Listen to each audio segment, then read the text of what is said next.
तो जी नमस्कार दोस्तों, आप लोग देख रहे हैं भोजपुरी धमाल। और आप सभी को बता दो थी साई लाल यादव और श्वेता महाराज का गाना आप सबने अन्नपूर्णा फिल्म से सुन लिया होगा। अगर आप लोग अपडेट से हमेशा रूबरू रहते हैं थे साई लाल के नए गाने के अपडेट से, तो आप सभी को पता है कि साई लाल का नया गाना अन्नपूर्णा फिल्म से मान लेते मोबाइल धरा दिल बार रिलीज हुआ है।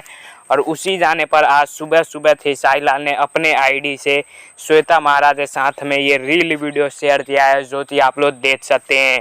काफ़ी ज़बरदस्त लग रहा है और देखने में भी काफ़ी मज़ा आ रहा है और देसी अंदाज से गाना है। और साई लाल श्वेता महाराज की जोड़ी भी काफ़ी दिन बाद क्या सालों बाद नज़र आई है। तो आप लोग कैसा लग रहा है कमेंट में ज़रूर बताइएगा। और आप लोग बता दो कि अभी हो सकता है कि श्वेता महाराज के साथ में एक गाना और भी आ जाए। जी हाँ दोस्तों, कोई गारंटी नहीं है कि आ ही जाएगा, लेकिन हो सकता है कि ये गाना आ जाए।